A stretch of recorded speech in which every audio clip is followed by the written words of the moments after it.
보신 것처럼 협력자에게 전적으로 의존하는 현재의 간첩 수사 시스템은 언제든지 조작 논란을 부를 수 있습니다. 그렇다면 법원이 확인된 간첩 조작 범죄에 대해 엄벌하고 넘어서는 안 될 선을 분명히 그어줘야 할 텐데요. 이번에 있었던 국정원 증거 조작 사건 항소심 선고는 그런 기대를 충족시키지 못했다는 평가입니다. 오대양 기자가 짚어봤습니다. 유성 사건의 증거로 제출된 3건의 문서가 조작된 것이라는 사실을 중국 정부가 공식 확인한 지 1년 3개월. 항소심 법원도 증거 위조의 당사자인 국정원 직원들과 조선족 협조자들에게 유죄를 선고했습니다. 하지만 피고인들의 희비는 양형에서 크게 엇갈렸습니다. 유성 씨의 출입경 기록 등 3건의 문서 위조에 가담했던 김보영 국정원 대공수사국 과장과 두 협조자들의 형량은 1심보다 무거워졌습니다. 반면 다른 국정원 직원들은 1심보다 훨씬 가벼운 700만 원에서 1000만 원의 벌금형을 받았습니다. 이 지금 국정원 직원들은 다 현직 유지하는 거 아닙니까? 김보연 씨 말고는? 글쎄요. 아이고. 네. 국정원 상대 수사가 어렵다는 걸 보여주는 거 아니에요? 이처럼 김 과장을 제외한 국정원 직원 3명에 대한 양형이 크게 줄어든 이유는 항소심 재판부가 이들이 연루된 가짜 영사 확인서 부분에 대해 일부 무죄를 선고했기 때문입니다.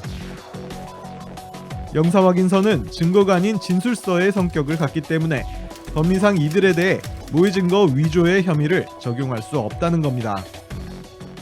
영사 확인서가 모해 위조 증거에서의 증거에 해당하지 않는다. 이것은 첫 번째 사례이기 때문에 대법원에서 판례가 나오고 이것이 일반적인 그 개인이 제출했던 진술서하고 다르다. 이것이 분명한 저 입장은 그렇습니다. 그래서 대법원에서 판례가 변경될 것이라고 봅니다.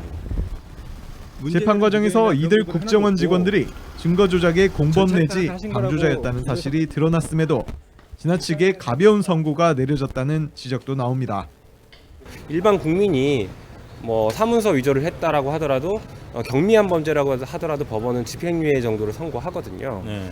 일반 국민에게는 뭐 벌금형이나 선고유예를 선고해주질 않습니다. 그렇게 봐주질 않는데 공무원이라고 해서 더 엄하게 처벌해야 되는 범죄에 대해서는 오히려 선고유예를 한다는 게 납득할 수 없는 것이죠. 증거 조작의 실질적인 지휘자로 지목되어 온 유성 사건 담당 공판 검사들에게 사실상 면죄부를 줬다는 비판도 있습니다. 항소심 공판 과정에서 국정원 직원들은 공판 검사가 위조 증거 입수 과정을 보고받아 왔고 가짜 영사 확인서 입수에도 관여했다고 주장했습니다. 그러나 재판부는 유성 사건의 국정원 측 주무수사관이었던 김모 씨의 진술을 토대로 공판 검사를 공범으로 보긴 힘들다고 판시했습니다.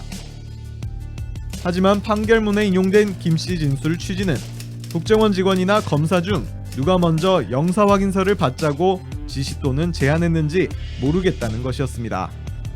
공판 검사가 증거 조작에 가담했다는 의혹은 여전히 해소되지 않았다는 얘기입니다. 더구나 이 진술을 한 김 씨는 유성 사건 당시 이문성 검사와 긴밀히 소통하던 국정원 연락관이었습니다.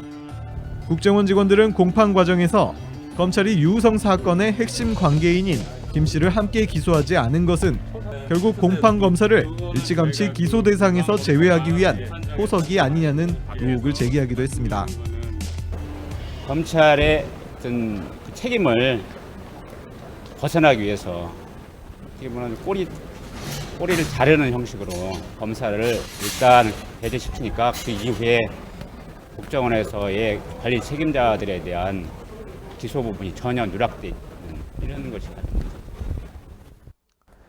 피고인들은 대공수사의 관행이라는 사정을 내세우나 그것은 반드시 시정돼야 할 잘못된 관행이다. 항소심 재판부의 말은 이처럼 준엄했으나 실제 선고는 그렇지 않았습니다.